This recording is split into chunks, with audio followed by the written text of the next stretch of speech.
మహాదేవ శ్రీమాత్రే నమః. Welcome to our channel. ఇంట్లో ఎప్పుడు కూడా సిరి సంపదలు అద్భుతంగా ఉండాలి అన్నా, మనం ఏమైనా పని చేయాలి అనుకున్నా, మనకు తరచూ ఆటంకాలు వస్తూ ఉన్నా, లేదా మనకు వచ్చే ఆఫర్స్ వేరే వాళ్ళకు వెళుతూ ఉండేటువంటి సందర్భంలో అయినా, కొన్ని మనము నమ్మినటువంటి వ్యక్తులు మనల్ని మోసం చేస్తూ మనమే వారిని మోసం చేశామని చెప్పి చిత్రీకరించేటువంటి సందర్భాలు కూడా ఉంటాయి. సో ఇలాంటి సందర్భాల నుండి మనము జయించాలి అనుకున్న ఇలాంటి సందర్భాలలో కొన్ని మనము యూనివర్స్కు విడిచిపెట్టాలి. ఎందుకు అంటే తప్పకుండా కొన్ని సందర్భాలలో కర్మ అనేటువంటిది తప్పకుండా వారికి అనేటువంటిది చుట్టుకుంటుంది.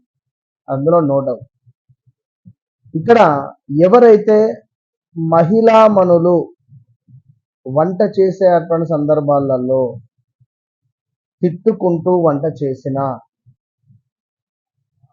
అరుచుకుంటూ వంట చేసిన, గొడవ పడుతూ వంట చేసిన లక్ష్మీదేవి వెంబడ వెళ్ళిపోతుంది.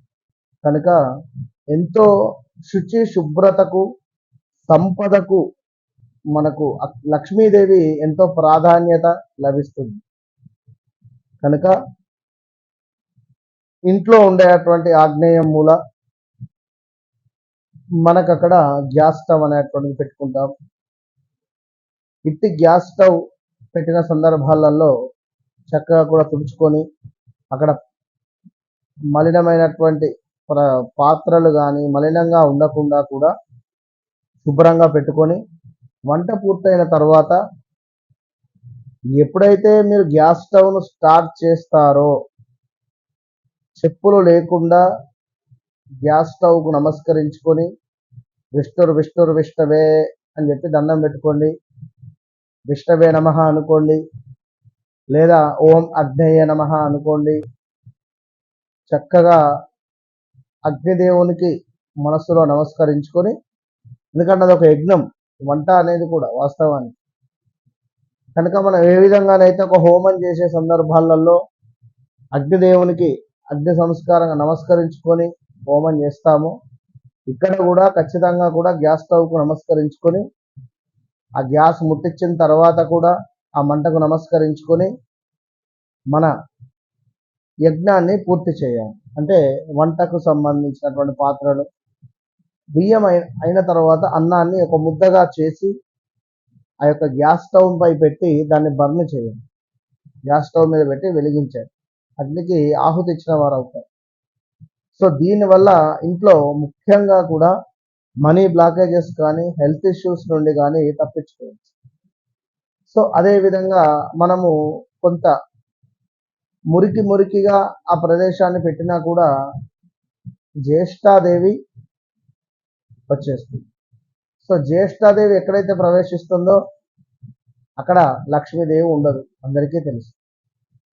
కనుక అలాంటి జ్యేష్ఠాదేవి మన ఇంటికి రాకుండా ఉండడానికి ఈ మనకు వస్త్రాలు చిన్నగా అయిపోయాయని చెప్పి, మా పిల్లవానికి ఈ అంగి చిన్నగా అయిపోయిందని, మా అమ్మాయికి ఈ గౌను చిన్నగా అయిపోయిందని వాటిని మస్పంత పేగులు చేసి చేతులు తుడుచుకునే గుడ్డలాగా అక్కడ మార్చదు.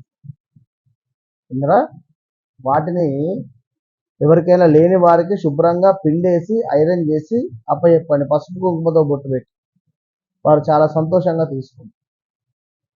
సో ఇక్కడ ఈ వస్త్రాలను మనం కింద వేసి తుడిచిన, అదేవిధంగా వాటితో మన వంట పాత్రలను ముట్టుకున్నా కూడా అమంగళం అవుతుంది.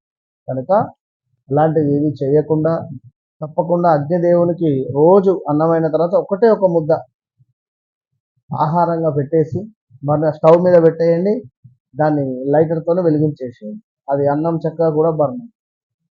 ఈ విధంగా చేసుకోవడం వల్ల మంచి ఫలితం ఉంటుంది. అదేవిధంగా పురాణాలలో కూడా మనకు గరుడ పురాణంలో కూడా ఈ విధంగా చేయాలి అని చెప్పి చెప్పడం జరుగుతున్నది. సో గరుడ పురాణం ప్రకారం ఆహారం వండడానికి వెళ్ళేటప్పుడు అంతకు ముందే వంట చేసేటువంటి స్టవ్ ఏదైతే ఉందో శుభ్రంగా తుడిచిపెట్టుకోవాలని చెప్తున్నారు. అంతేకాదు లక్ష్మీదేవి యొక్క ఆశీర్వాదం కూడా వాళ్ళ ఇంట్లో అందరిపై ఉంటుంది. వారి ఇంట్లో ఆర్థిక సమస్యలు ఉండవు అని చెప్పడం జరుగుతున్నది. అదే విధంగా దేవుడు ఆశీస్సులతో ఇంటిలో కొరత అనేటువంటిది కొంత ఉండదు, ఇబ్బందికరమైనటువంటి మాట అనేటువంటిది ఉండదు. సో గరుడ పురాణం ప్రకారం లక్ష్మీదేవికి కోపము కూడా రాకూడదు, ఇంట్లో తరచు గొడవలు పెట్టుకోకూడదు. ఆ అదే విధంగా ఇంకా వంటగదిని శుభ్రంగా ఉంచుకోవాలి, మనం చెప్పాం ఇందాక. సో అటువంటి పరిస్థితులలో తప్పకుండా అమ్మవారి యొక్క అనుగ్రహం పొందుతుంది. మరీ ముఖ్యంగా తులసి చెట్టు గురించి ఇక్కడ విశేషంగా చెప్తూ ఉన్నారు మనకి. తులసికి సంబంధించిన కొన్ని ప్రత్యేక నియమాలు తులసి చెట్టుకు. సో ఇక్కడ ఆదివారం తులసి ఆకులను కోయకూడదని చెప్తున్నారు.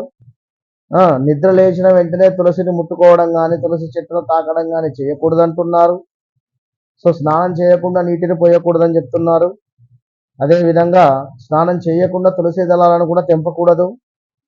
ఈ విధంగా చేయడం వల్ల అపవిత్రమైన చర్యలకు మనము కొన్ని పాపాలను అనుభవించేటువంటి పరిస్థితి.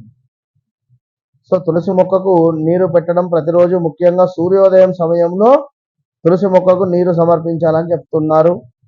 అదేవిధంగా తులసిని అవమానించవద్దు. తులసి చెట్టు వద్ద నుండి చెప్పులు బూట్లతో నడవడం కానీ, నోటికి వచ్చింది మాట్లాడడం కానీ ఇలాంటివి చేయడం వల్ల సకల పాపాలను మోసే పరిస్థితి ఉంటుంది.